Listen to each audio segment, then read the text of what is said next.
வையகம் வாழ்க வையகம் வாழ்க வளமுடன். குருவே துணை.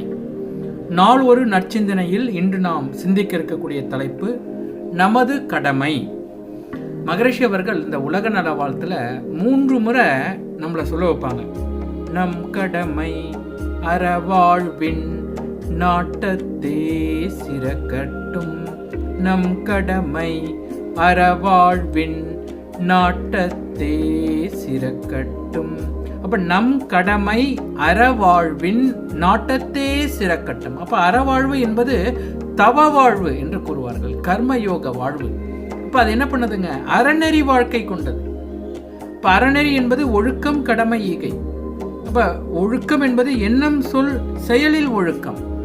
கடமை என்பது கடன் பிளஸ் மை மிகுதி பெற்று அது கடமையாக மாறுகின்றது. ஆங்கிலத்தில் இதற்கு டியூட்டி என்று சொல்கின்றோம், டியூ டு த சொசைட்டி. அப்ப நாம் இந்த சமுதாயத்துக்கு கடன் பெற்றவர்களாக இருக்கின்றோம். அதனால் நாம் திருப்பி தர வேண்டியது ஒவ்வொரு மனிதனுடைய கடமை என்பதையே கடமை என்று சொல்கின்றார். அப்போ ஒரு பிடி உணவிலே உலக ஒற்றுமையை கண்டிடு, உன் உழைப்பினால் பதில் உலகுக்கு தந்திடுன்னு சொல்றாங்க. அப்போ எப்படி நான் இந்த சமுதாயத்துக்கு கடன் பெற்றதை திருப்பி கொடுக்கறதுனா, நம் வேலையை செவனே செய்ய வேண்டும். அதன் மூலமாக அந்த கடனை திருப்பி கொடுத்துட முடியும். அப்போ 5 வகையில் மிக சிறப்பாக கொடுத்திருப்பாங்க. தான், குடும்பம், சுற்றம், ஊர், உலகம் என்று 5லையும் நம்மளுடைய கடமையை செய்ய வேண்டும். அதுதான் ஒரு மனவளக்கலை மன்ற அன்பர் செய்யக்கூடியதாக இருக்கும். அதனால தான் பாருங்க, இந்த மனதை செம்மையாக வைத்துக் கொண்டால் அவன் சிறப்பாக தன்னுடைய கடமையை செய்வான் என்பதற்காகவே மனவளக்கலை என்று பெயர் வைத்திருக்காங்க. இப்ப அந்த மனதை ஒட்டி தான் மனிதனுடைய தரம் இருக்கின்றது. அந்த மனிதனுடைய தரம் எப்படி இருக்கும், அதை வச்சுதான் அந்த கடமையை செவ்வனே செய்வான். மனம் செய்யும் வாணிபமே வாழ்வின் வளம் அப்படின்னு சொல்லுவாங்க.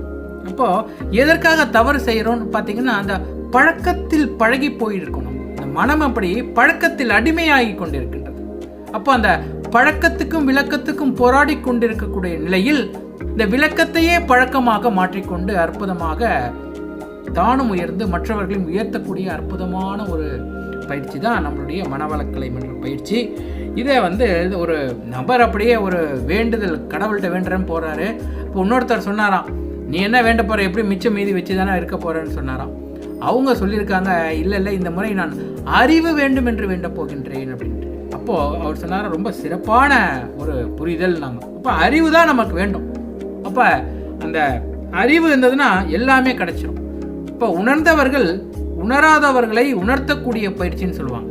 அப்போ ஏன் மற்றவர்கள் தவறு செய்கின்றார்கள், தனக்கோ பிறருக்கோ தற்காலத்திலோ பிற்காலத்திலோ உடலுக்கோ உயிருக்கோ துன்பம் விளைவிக்காமல் ஏன் அவர்களுடைய செயலில் எண்ணத்தில் ஒழுக்கம் வரவில்லை அப்படின்னா அவர்கள் உணரவில்லை. அப்ப உணர்ந்தவர்கள் ஆகிய நாம் தான் மற்றவர்களை உணர்த்த வேண்டும் என்ப கடமை உணர்ந்து நாம் வாழ வேண்டும். அந்த வகையிலே இந்த அற்புதமான சிந்தனையை உங்களுடன் பகிர்ந்து கொள்வதில் பெருமகிழ்ச்சி அடைகின்றோம். நம் கடமை அறவாழ்வில் நாட்டத்தை சிறக்கட்டும், கடமை உணர்ந்து நிலை உணர்ந்து தொண்டாற்றி இன்பம் காண்போம் என்று கூறி என்னுடைய உரையை முடிக்கின்றேன். வாழ்க வளமுடன்.